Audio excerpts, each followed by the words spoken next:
আজকে আমরা যে বিষয় নিয়ে আমরা আলোচনা করতে যাচ্ছি, আপনারা শুনছেন যে ঈশ্বরের সেই ধার্মিকতার পোশাক আজকে আমরা এই পবিত্র বাক্যের মধ্য দিয়ে আমরা সকলে আজকে আমরা পরিধান করব। আমরা দেখি সেই আপনি প্রভুতে খুব আনন্দ, আমি প্রভুতে খুব আনন্দ করব, আমার আত্মা আমার ঈশ্বরে সেই আনন্দিত হবে। যেখানে একটি ইচ্ছা আছে সেখানে সাধারণত একটি উপায়ও আছে। আপনি যদি দুঃখিত এবং আপনার মধ্যে অনেক কষ্ট আছে, কিন্তু তার মধ্য দিয়েও আপনি কিছু অর্জন করতে পারছেন, যদি আপনি সেই আনন্দ করার সেই সংকল্প আপনি যদি করে থাকেন। আমরা দেখি সব সময় পবিত্র বাক্যে বলে সেই সব সময় সেই প্রভুতে আমাদের আনন্দ অবশ্যই করা দরকার। বন্ধুরা মারা যাচ্ছে, সাহায্য ব্যর্থ হচ্ছে, আশা বিস্ফোরিত হচ্ছে, বাক্যে বলে প্রভুতে তোমরা আনন্দ করো।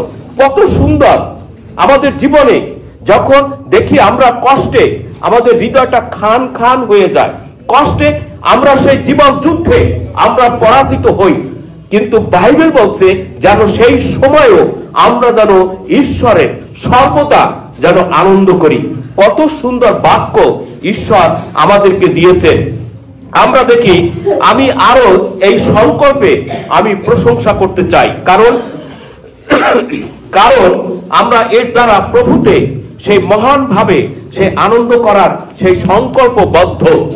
আমাদের সেই অন্তরে সেই আত্মার মতো সেই আনন্দ করার জন্য আমরা আমন্ত্রিত সকলে। আমরা আমার আত্মা আমার ঈশ্বরে যেন আনন্দিত হয়। আনন্দ হলো সেই আনন্দের আত্মা, আর এর মতো অন্য কোনো সেই আনন্দ নেই। আপনি যতটুক ঈশ্বরে সেই আত্মায় যতটুক আনন্দ আপনি উপভোগ করবেন, আপনি যেখানে যান না কেন আপনি ক্ষণিকের জন্য আপনি সেই আনন্দ উপভোগ করবেন, কিন্তু সেখান থেকে যখন আপনি চলে আসবেন আপনার আনন্দ কিছুক্ষণের জন্য মুছে যাবে, কিন্তু ঈশ্বরের আনন্দ কখনো মুছে যায় না। ঈশ্বরের আনন্দ সব সময় হৃদয়ে সে আনন্দিত হয়ে ওঠে, আরো বেশি হয়ে ওঠে। এই আনন্দের সংকল্পের জন্য সঠিক ভালো কারণ রহিয়াছে। কারণগুলির মধ্যে সেই সর্বোত্তম, তিনি আমাকে পরিত্রাণের সেই পোশাক পরিয়াছেন। এটা অত্যন্ত সুন্দর। সবচেয়ে আনন্দের বিষয় হচ্ছে যে তিনি আমাকে সেই পরিত্রাণের সেই পোশাক তিনি পরিয়াছেন। তিনি আমাকে সেই ধার্মিকতার সেই পোশাকে আমাকে ঢেকে দিয়েছেন। আপনারা জানেন, যখন সেই আদম এবং হওয়া যখন সেই স্বর্গে তারা বাস করত, আর ঈশ্বর তাদের বলছিল যে তোমরা সেই সদাসৎ জ্ঞানদায়ক বৃক্ষ তোমরা কখনো ভোজন করিবে না। যখন তারা ঈশ্বরের সেই আদেশ তারা অমান্য করেছিল, তাদের ঈশ্বর ইতিপূর্বে তাদেরকে বলছিল যখন তোমরা এই ফল খাবে তখন তোমরা অবশ্যই তোমরা মরিবে। কিন্তু ঈশ্বরের সেই পরিকল্পনা তারা বুঝতে পারে নাই, কিন্তু তারা সেই শয়তানের উপর তারা আত্মসমর্পণ করছিল, কিন্তু তারা ঈশ্বরের উপর না করে তারা শয়তানের উপর তারা সেই আত্মসমর্পণ করছিল। আর সেই শয়তানের কথা শুনে তারা সেই ফল খাওয়ার সাথে সাথে তারা দেখতে পেল তাদের জীবনে সেই উলঙ্গতা। আমরা দেখতে পাই যে আগে তারা স্বামী স্ত্রী চলাফেরা করত, কিন্তু তাদের জীবনে কোনো উলঙ্গতা সেটা প্রকাশ পায়নি, কারণ ঈশ্বরের সেই ধার্মিকতার পোশাক তাদের মধ্যে সেই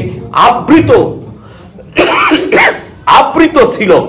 দেখতে পায় যখন তারা পাপ করেছিল, আর তখন ঈশ্বর সেই পোশাকটি তিনি তুলে নিয়েছিলেন, তখনই তারা বুঝতে পেরেছিল যে তারা উলঙ্গ। প্রিয় ভাই বোনেরা, আজকে আমি আপনি সমস্ত পৃথিবীর মানুষ সেই আধ্যাত্মিক ভাবে উলঙ্গ।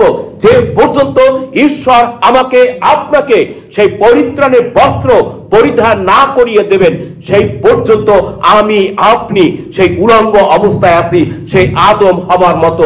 আমরা দেখি আদম হাওয়াকে সেই ঈশ্বর তিনি ডাকছিলেন যে আদম আদম তুমি কোথায়। আদম লজ্জায় ভয়ে তারা সেই অন্ধকারের মধ্যে তারা সেই পালিয়েছিল। ঈশ্বর তিনি জানতেন যে তারা পালিয়েছে, তথাপিও তাদের মন মানসিকতা সে জানার জন্য ঈশ্বর তাদেরকে ডেকেছিলেন যে তারা কি বলেন।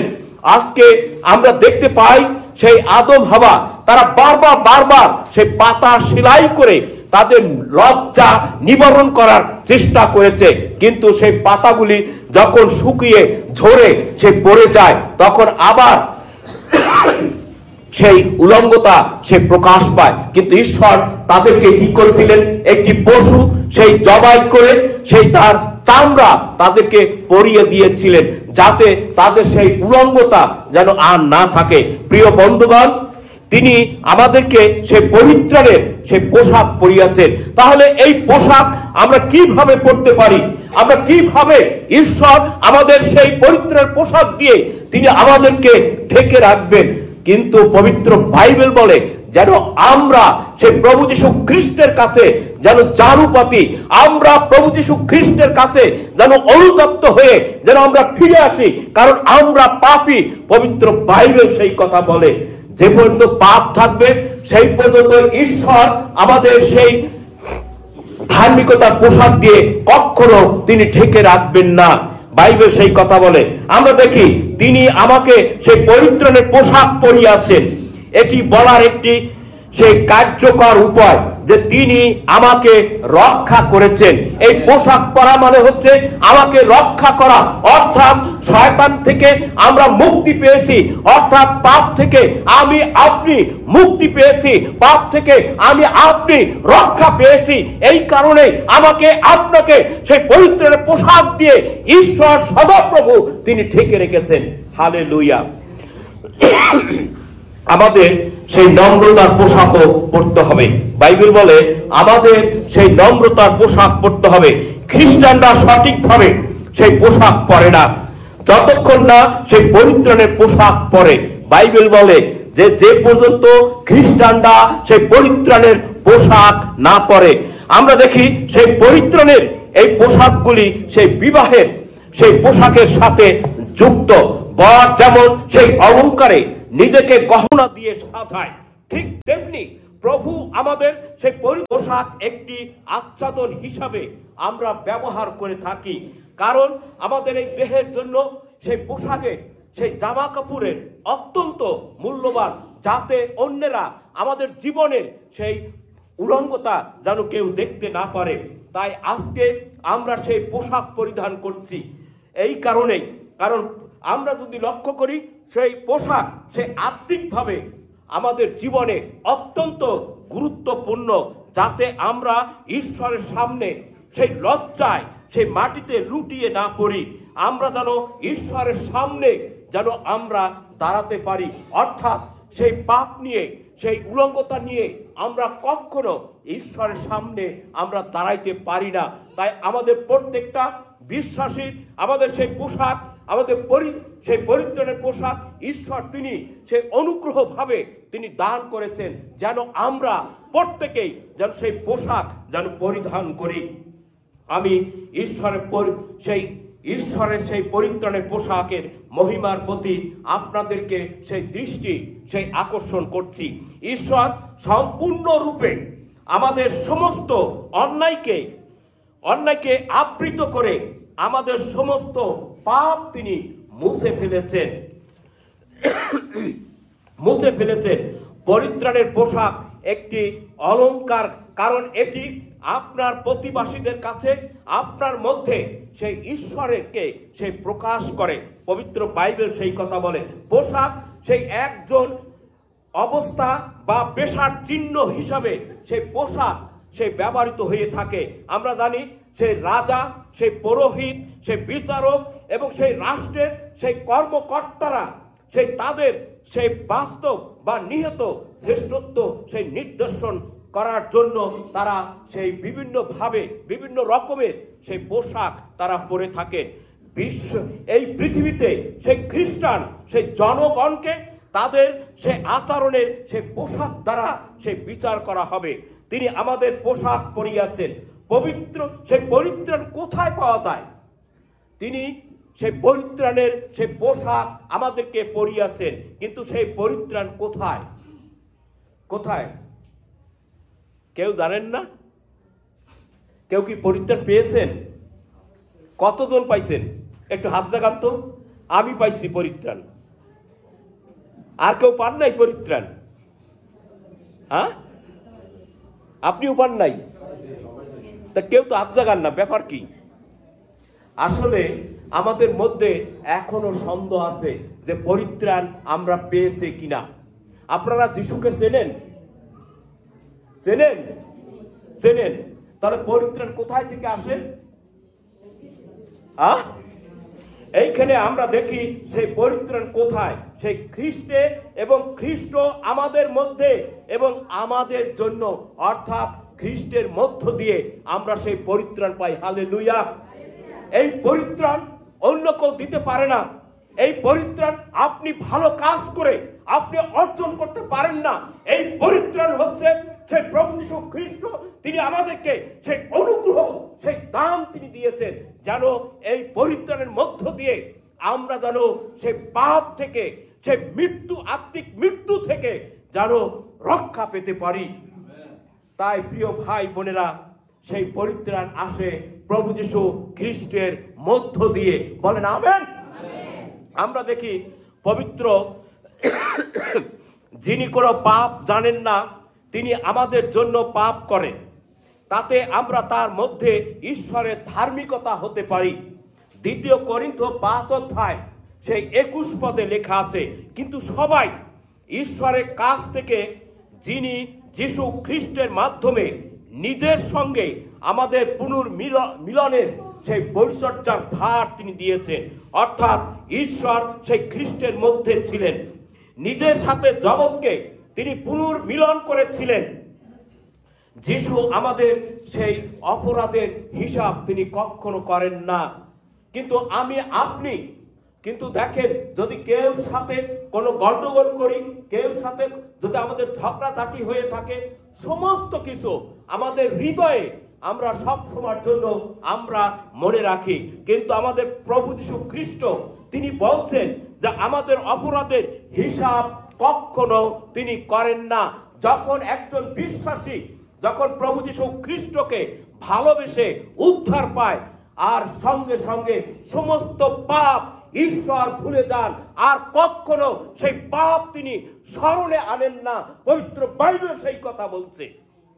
আমরা দেখি বরং আমাদের কাছে সেই মিলনের বাণী ঈশ্বর, সেই প্রভু যীশু খ্রিস্ট তিনি প্রদান করেছেন।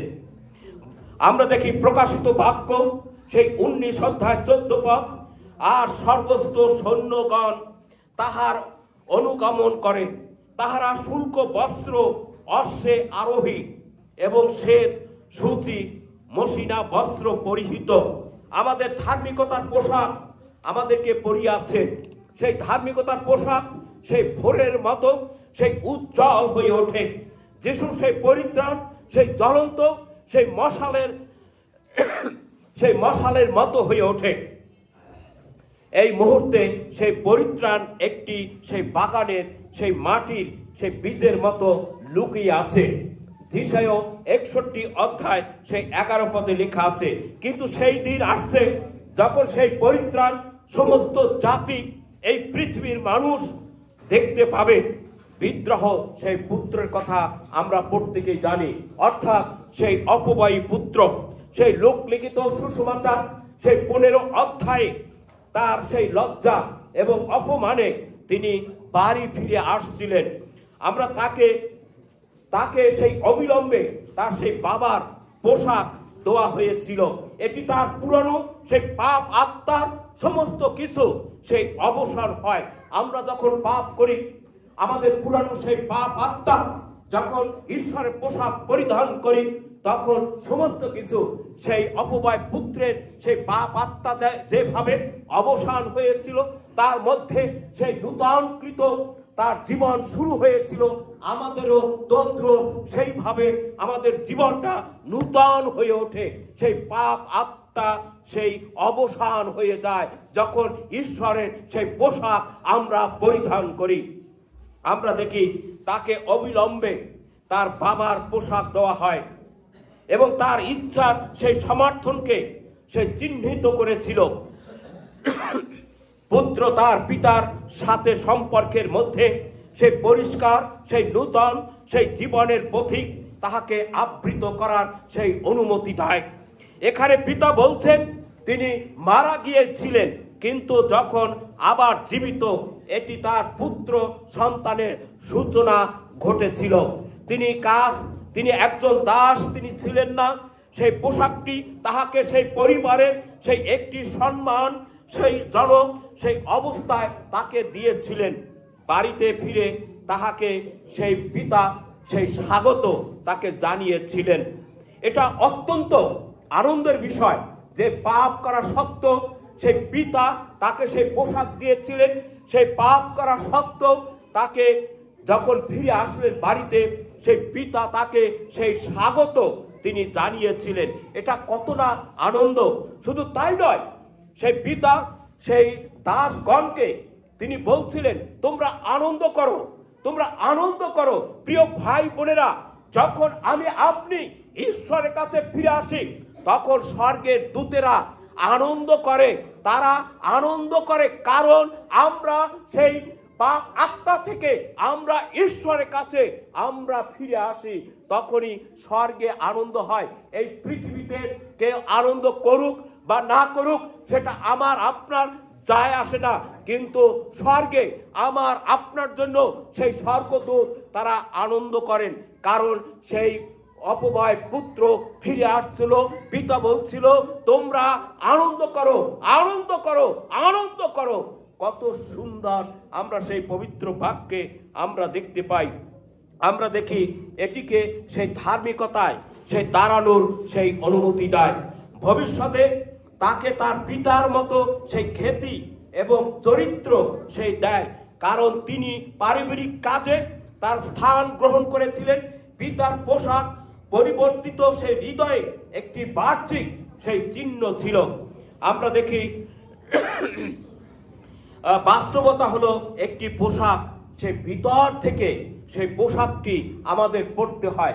এই যে আমরা সেই বড়দিনে বা কোনো অনুষ্ঠানে আমরা কত সুন্দর সুন্দর আজকে আমরা পোশাক পরে সেই অনুষ্ঠানে আমরা সেই অংশগ্রহণ করি।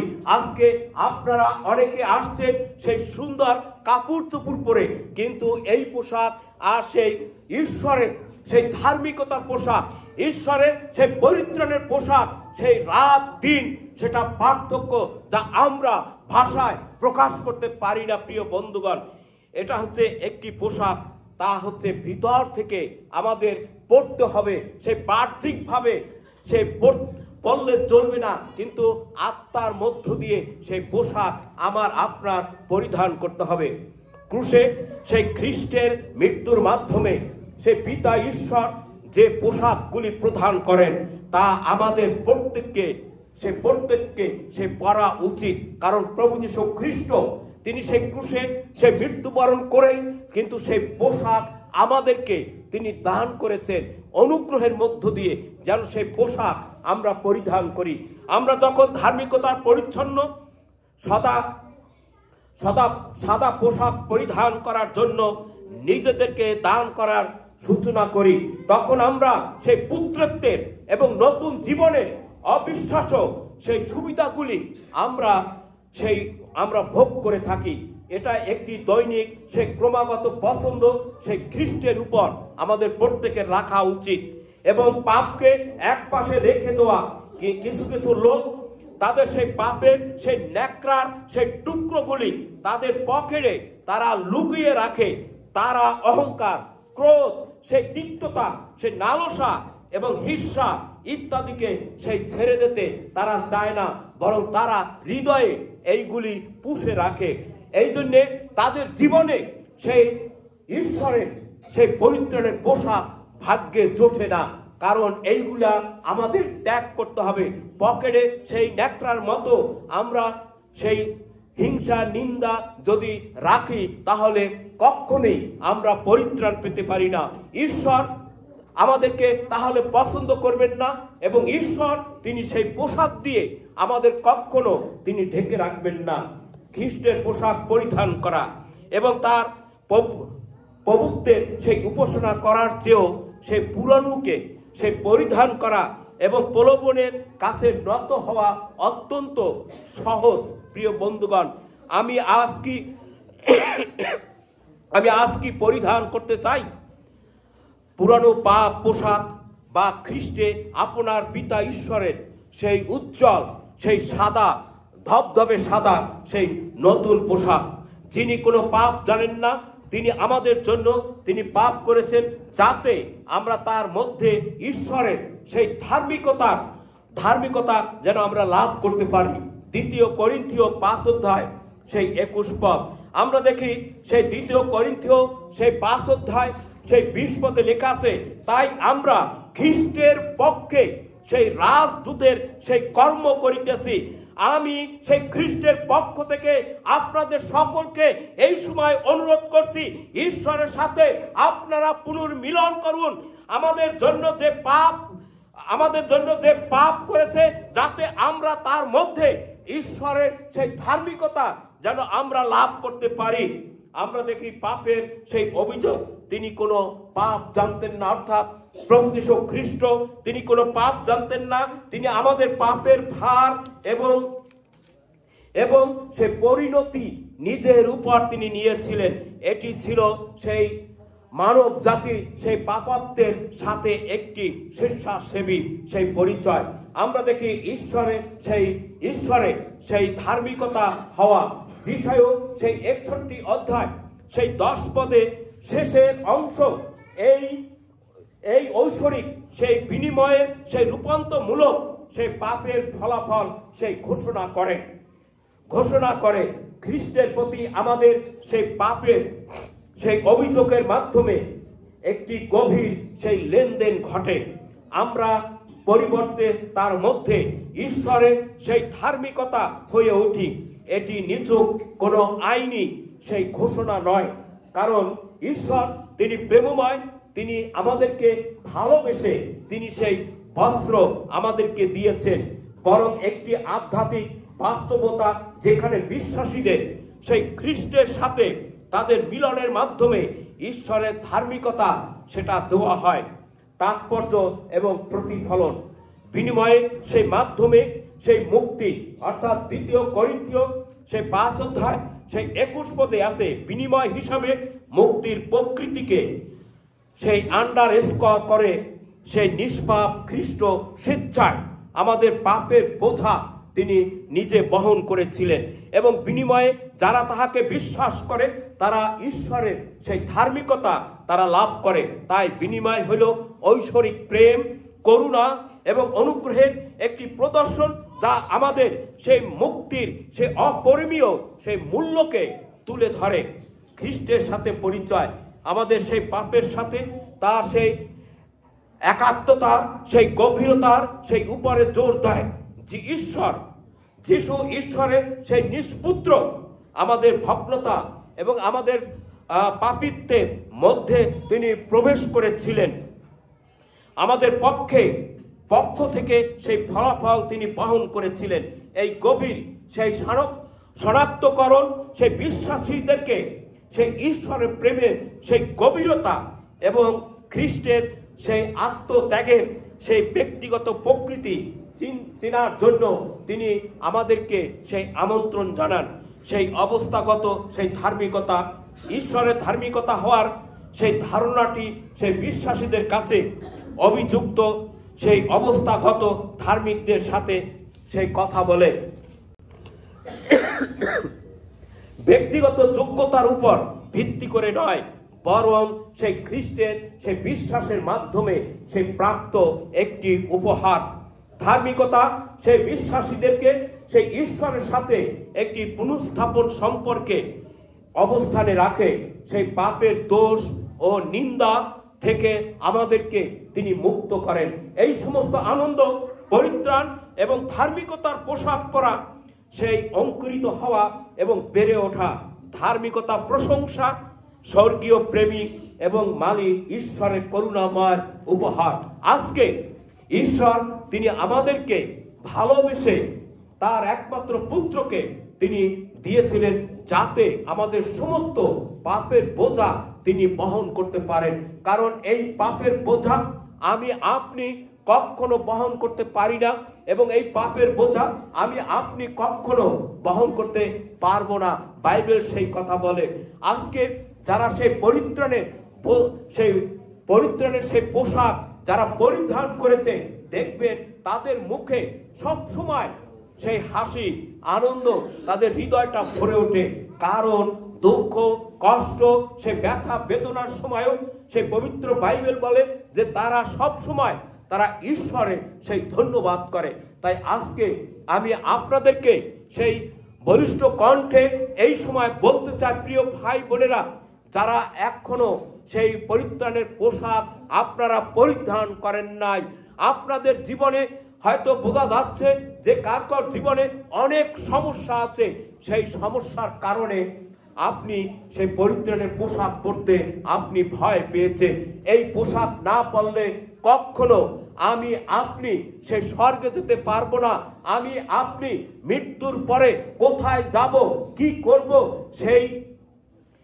সেই বিষয়েও আমি আপনি কখনো জানবো না। যখন আপনি ঈশ্বরের সাথে একটা সুন্দর সম্পর্ক করে তুলবেন, তখনই বুঝতে পারবেন যে আপনি মৃত্যুর পরে কোথায় যাবেন। কারণ ঈশ্বর তিনি সেই প্রতিজ্ঞা করেছেন।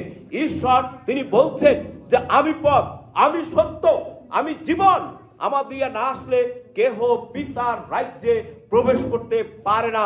তাই আমি বলি, যদি আপনি সেই প্রভুকে গ্রহণ করতে চান, সেই প্রভু যিশুকে যদি উদ্ধারকর্তা হিসাবে, যদি সেই মুক্তিদাতা হিসাবে যদি গ্রহণ করতে চান, প্রভু যিশু খ্রিস্টের সেই পথ আপনাকে সেই অনুসরণ করতে হবে। নইলে এখনো আপনার মধ্যে একটা বিরাট সেই সমস্যা রয়ে গেছে এবং রয়ে থাকবে। তাই হয়তো আজকে আমাদের একটা উপযুক্ত সময় ঈশ্বর তিনি দান করেছেন। এই সময়টা আমাদের প্রত্যেকের সে বেছে নেওয়া দরকার। কারণ এই সময়টা হয়তো সব সময় আমাদের জীবনে আসতে পারে, আবার নাও আসতে পারে। কারণ আপনি যখন ঘুমিয়ে পড়েন, আপনি কিছুই বলতে পারেন না, কারণ আপনি সেই অচেতন অবস্থায় আপনি ঘুমিয়ে থাকেন। যেমন পবিত্র বাইবেলে লেখা আছে, সেই মৃত্যু সেই ঘুমের সাথে তুলনা করা হয়েছে। কিন্তু আমরা প্রভুকে ধন্যবাদ দেই যে প্রতিনিয়ত তিনি আমাদেরকে বাঁচিয়ে রেখেছেন। কত মানুষ এই পৃথিবী থেকে তারা চলে গিয়েছে, এই সময়টুকু তারা পায়নি প্রভুকে সেই গ্রহণ করার, এই সময়টুকু পায় নাই যে ঈশ্বরের সেই পরিত্রাণের বস্ত্র তারা পরিধান করবে। এমনিতেই তারা এই পৃথিবী ছেড়ে তারা চলে গিয়েছে। আজকে ঈশ্বর আপনার অন্তরে কথা বলতে চায়। ঈশ্বর আজকে আপনার দ্বারে দাঁড়িয়ে আছেন, আপনার হৃদয়ের দ্বারে তিনি দাঁড়িয়ে আছেন। তিনি কথা বলতে চান, আপনার অন্তরে তিনি বাস করতে চান। যদি আপনি আজকে সেই হৃদয়ের সেই দরজা যদি প্রভু যীশু খ্রিস্টের জন্য যদি ছেড়ে না দেন, আপনি এই সুযোগ থেকে আপনি বঞ্চিত হচ্ছেন। হয়তো জীবনে আর এই সুযোগ নাও থাকতে পারে। তাই আমি আপনাদেরকে বলি যে পরিত্রাণের যে আনন্দ আপনি একটু উপভোগ করেন। আমরা সেই অপবায় পুত্রের মধ্যে দেখতে পাই, সেই পিতা তিনি বলছিলেন সেই দাসদের, তোমরা আনন্দ করো, তোমরা আনন্দ করো। কত আনন্দ, কত জাঁকজমক সেইখানে হয়েছিল। আজকে সেই জাঁকজমক থেকে, সেই আনন্দ থেকে আমি বিনতি অনুরোধ করছি, আপনারা কেউ বঞ্চিত হবেন না। তাহলে আপনার জীবনে সেই বিরাট সমস্যা আছে। তাই আমি বিনতি অনুরোধ রাখছি, সেই ভাইয়ের অপবায় পুত্র তার বড় ভাই সেই আনন্দে সে যোগ দিতে পারে নাই, অংশগ্রহণ করতে পারে নাই। শুধু তাই নয়, সেই পিতার সেই আশীর্বাদ থেকেও সে বঞ্চিত হয়েছিল, পিতার সেই সম্পত্তি থেকে সে বঞ্চিত হয়েছিল। সে আর কোনোদিন সেই পিতার বাড়িতে ফিরে আসতে পারে নাই। আজকে আমিও বলছি, পিতার বাড়িতে ফিরে আসতে হলে সেই অপবায় পুত্রের মতো অনুতপ্ত হয়ে সেই পিতার কাছে আপনার ফিরে আসতে হবে, যাতে আপনি এই আনন্দ যাতে আপনি উপভোগ করতে পারেন। তাই আজকে আমি সবাইকে অনুরোধ রাখছি, আসুন আমি আপনি এই আনন্দে উপভোগ করি। যে কত আনন্দ, যিনি পরিত্রাণ পেয়েছেন, যিনি সে পরিত্রাণের বস্ত্র পরিয়াছেন, তিনি একমাত্র জানেন যে সত্যি সেই আনন্দ কত। সব সময় তার জীবনে সেই আনন্দ আনন্দ আনন্দ, তার কষ্টের অনুভব তার জীবনে আমরা দেখতে পাই না। যতই আসুক না কেন কষ্ট দুঃখ, কিন্তু তার মধ্যে সেই আনন্দ আমরা দেখতে পাই। আপনি যদি সেই আনন্দ উপভোগ করতে চান, সেই যিশাও সেই 61 অধ্যায় সেই 10 পদে লেখা আছে সেই আনন্দের কথা। তাই আসুন আমরা সকলে এই সময় একটু উঠে দাঁড়াই এবং আমরা সকলে এই সময় প্রার্থনা করি যেন আমরা সবাই যেন সেই আনন্দ যেন উপভোগ করতে পারি। আজকে অনেকে আসছেন কত কষ্ট নিয়ে, কত ব্যথা, সেই যন্ত্রণা নিয়ে আজকে ঈশ্বরের কাছে আসছেন একটু শান্তি পাবার জন্য, কিন্তু সেই শান্তি থেকে আপনি যেভাবে আসছেন সেইভাবে বঞ্চিত হয়ে আপনার বাসায় আপনি ফিরে যাবেন যদি আপনি যিশুকে এই মুহূর্তে যদি ত্রাণকর্তা হিসাবে যদি গ্রহণ না করেন। তাই আসুন না, আমরা চাই যেন আমরা সকলে সেই ত্রাণকর্তাকে যেন আমরা পেতে পারি, সেই ত্রাণকর্তাকে যেন আমরা অনুভব করতে পারি, উদ্ধার পেতে পারি। তাহলে আমরা সেই প্রভু ঈশ্বরের সেই আনন্দ সব সময় আমরা উপভোগ করব। আসুন আমরা সকলে আমরা চক্ষু বন্ধ করি এবং একটু চিন্তা করি যে সত্যি আমি আপনি কি সেই আনন্দ পেয়েছি কিনা। যদি না থাকি, না পাই, আপনি বলেন, প্রভু এই আমি তোমার কাছে আসছি, আমার সমস্ত অপরাধ তুমি এই সময় মার্জনা করো, তুমি আমাকে ক্ষমা করো, তোমার পোশাক আমাকে পরিয়ে দাও, যেন সেই শয়তান আমাদের জীবনে সেই উলঙ্গতা না দেখতে পায়। কারণ যখন শয়তান সেই উলঙ্গতা দেখতে পায় তখন শয়তান আনন্দে লাফালাফি শুরু করে দেয়। ঈশ্বর চায় না যেন সেই শয়তান আমাদের জীবনে সেই উলঙ্গতা দেখতে পায়। ঈশ্বর চান তিনি তার সেই বস্ত্র দিয়ে সেই উলঙ্গতা তিনি ঢেকে রাখতে চান সব সময়ের জন্য। আজ যদি আমি আপনি সেই বস্ত্র পরিধান না করে থাকি, আসুন আমরা প্রার্থনা করি, আমরা সবাই মুখ খুলে দেই। আপনি যদি মনে করেন যে হ্যাঁ আমি পাপ করি নেই, আমি কোনো অন্যায় করি নেই, আমি নিষ্কলঙ্ক, তাহলে আমি অনুরোধ করব আপনি এবার বসে পড়তে পারেন। আর যদি মনে করেন না আমি পাপ করেছি, আর কারণ পবিত্র বাইবেল বলে যে সবাই এই পৃথিবীর সবাই পাপ করেছে, আপনি যদি তাই মনে করেন তাহলে আপনার হৃদয়ের দরজা খুলে দেন। প্রভু আপনার হৃদয়ের কাছে আছে, প্রভু আপনার পাশে তিনি দাঁড়িয়ে আছেন, শুধু একটু অপেক্ষা যেন হৃদয়ের দরজা তার জন্য আমরা যেন খুলে দেই। আসুন আমরা প্রত্যেকে মুখ খুলে আমরা প্রার্থনায় যাই। আপনি প্রার্থনা করবেন, আপনি মনে করবেন না যে হয়তো আমি প্রার্থনা করতেছি, আমি হয়তো অনেকে হাসাহাসি করবে, সেই লজ্জায় হয়তো আপনি মুখ খুলছেন না। প্রিয় বন্ধুগণ, আমি বলতে চাই লজ্জা নয়, আপনি প্রার্থনা করছেন ঈশ্বরের কাছে, আপনি আপনার পাপ স্বীকার করছেন ঈশ্বরের কাছে। আপনি আমার কাছে করেন নাই, কোনো ফাদার পুরোহিতের কাছে নয়, সরাসরি ঈশ্বরের কাছে আপনি পাপ স্বীকার করছেন। ঈশ্বর এই মুহূর্তে আপনাকে ক্ষমা করতে চাইছে। আসুন আমরা সবাই মুখ খুলে দেই। Hallelujah, hallelujah, hallelujah, hallelujah, hallelujah, hallelujah. প্রভু তোমার গৌরব করি, তোমার প্রশংসা করি, তুমি ধন্য প্রভু যিশু। প্রভু আমরা তোমার বিরুদ্ধে পাপ করেছি, তোমার বিরুদ্ধে অন্যায় করেছি। প্রভু আজকে আমরা তোমার কাছে উপস্থিত হয়েছি সেই ভগ্ন চূর্ণ হৃদয় নিয়ে। প্রভু যিশু আজকে আমরা তোমার কাছে আসছি। প্রভু এই আমি প্রভু যিশু, তুমি আমাদের সব পাপ ক্ষমা করো। প্রভু এই মুহূর্তে প্রভু তোমার রক্ত দ্বারা তুমি আমাদেরকে ধৌত করো, তোমার রক্ত দ্বারা আমাদেরকে পরিষ্কার করো, তোমার রক্ত দ্বারা তুমি আমাদেরকে আবৃত করো। প্রভু যিশু যেন আমরা প্রভু সেই শুদ্ধি হতে পারি, আমরা সেই পাপ থেকে আমরা যেন মুক্তি পেতে পারি, আমরা যেন সেই শুল্ক বস্ত্র যেন আমরা প্রত্যেকেই এই মুহূর্তে যেন পরিধান করতে পারি। প্রভু যিশু আমাদের হৃদয়ে তুমি চেতনা দাও। প্রভু যিশু আমাদের হৃদয়ে তুমি সেই চেতনা দাও। প্রভু যিশু হালেলুয়া, প্রভু যিশু সবাইকে বলতে তুমি সাহায্য করো। প্রত্যেকে যেন বুঝতে পারে যে আমরা পাপ করেছি তোমার বিরুদ্ধে, আমাদের পাপ থেকে মুক্তি পাওয়ার একান্ত প্রয়োজন প্রভু যিশু। কারণ প্রভু যিশু আমরা এই পাপ নিয়ে তোমার সামনে দাঁড়াইতে পারি না, এই পাপ নিয়ে আমরা কখনো সেই স্বর্গে প্রবেশ করতে পারি না। হালেলুয়া। তুমি চেতনা দাও প্রভু যিশু। এই আমি তোমার কাছে আসছি, আমার পাপ তুমি ক্ষমা করো। হালেলুয়া প্রভু, হালেলুয়া প্রভু, হালেলুয়া, হালেলুয়া। যেন আমরা সেই তোমার কাছে, তোমার সেই দক্ষিণ পাশে যেন আমরা বসতে পারি প্রভু যিশু, এবং সেই জীবন মুকুট দিয়ে ও প্রভু আমরা তো সেই জীবন মুকুট যেন লাভ করতে পারি।